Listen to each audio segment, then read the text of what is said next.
Good afternoon, everyone, and thank you for taking the time to tune into my presentation today. My name is Tim Booth, and I wanted to talk to you all about the concept of engagement, inquiry-based learning, and more specifically, the pedagogical strategy of jigsawing. Taking a quick look into the Queensland Curriculum and Assessment Authority's take on health and physical education, they say that physical education provides a philosophical and educative framework to promote deep learning in three key dimensions: about, through, and in movement context. Being physically educated is not confined to being able to perform a skill well. It's to understand how body and movement concepts and biophysical, sociocultural, and psychological concepts and principles are relevant to performance in physical activities. According to Metzler, the inquiry teaching model has taken many names, like student-based, problem-solving, or guided discovery.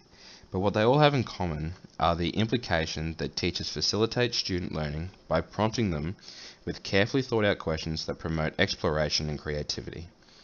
It also implies that learning is a problem-solving process, which learners use prior knowledge and intrinsic motivation and meaning to create solutions. So, jigsaw. As senior teachers, we should all be aware of what a jigsaw activity should be or should look like.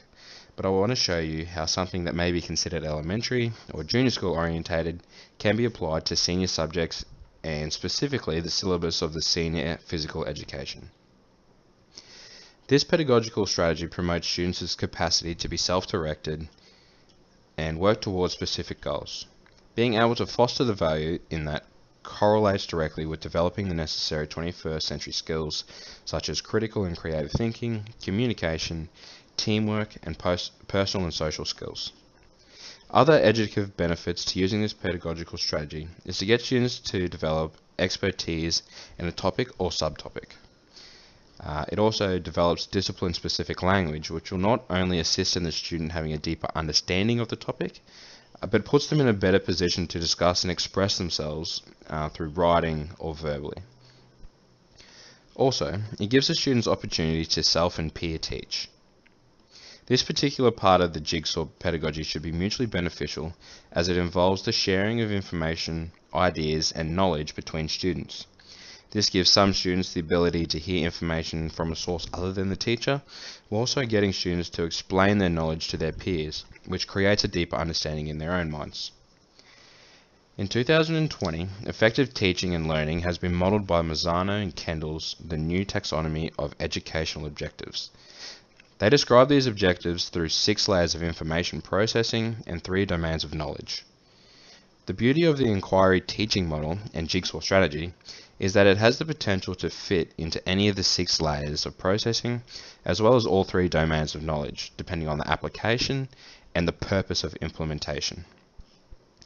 In the strategy's simplest form, throughout the lesson, you're touching on the bottom 3 levels of processing: retrieval, comprehension, and analysis. This is where students recall information they already know, synthesize that information through research, and then turn that information into generalized statements that can be understood and taught back to their peers. This generally sits in the information domain of Mazzano and Kendall's framework. However, mental procedural knowledge acquired at the cognitive stages can be considered identical to informal informational knowledge.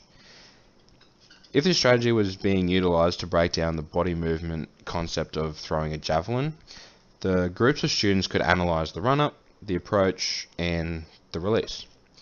Once students become experts at their given stage of a javelin throw and share their knowledge with the rest of their peers, you could extend this knowledge to get students to take what they've learnt and apply it to physically throwing the javelin. Students can compare data from previous throws before they knew this information to now, where they apply the information, and see if they experience any increase in efficiency. Doing this can take the principle of student inquiry into the psychomotor domain of knowledge. This also creates the ability for students to learn about body movement concepts, apply it, then learn through the concepts and movements. To refresh your memory, this is how you should structure a jigsaw lesson. You'll provide students with a topic at hand, that will need to be researched. And it's imperative that you break the class up into even groups of which there will be corresponding subtopics. Each member of the group will be allocated a subtopic in which they will investigate.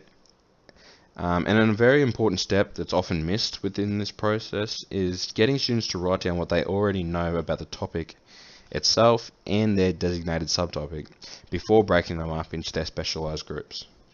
So from here, the students will create subsequent groups made up of members from other groups that were assigned the same subtopic. These can be referred to as the expert groups. Each expert group will research and develop a deep understanding of their subtopic that they'll then take back to their original group to share their findings. Once back in their home group, each member will take turns educating their peers about the designated subtopic, and therefore making the entire group experts on the overall topic. What could possibly go wrong? Am I right? Obviously, I'm aware that this is the real world and nothing works perfectly ever. So here are some very common issues that may arise while doing this activity and how you can plan to minimize the damage of them. Uneven number of students. Yep, there's about a 99% chance you'll never have the precise number of students that you'll want in the class when doing this activity. However, you can definitely plan around it. This activity can work with groups anywhere between 3 to 6. So depending on the topic, have as many 6 subtopics prepared before the class and decide on which ones and how many will be researched when you get into class and know exactly how many students you're working with. Another very likely circumstance you'll encounter is students during the expert group phase that don't interact or involve themselves, thus giving very lackluster explanations back to their home group. We all know these types of students. You're probably thinking of 1 or 2 of them right now, but we can anticipate the likelihood of this happening. A possible strategy here would be to group 2 students in a home group to work together on the same subtopic. These students might be stronger together than individually. But more importantly, you need to make it clear that it is the responsibility of the expert groups to ensure all members are fully prepared to present their chunk back to their home group.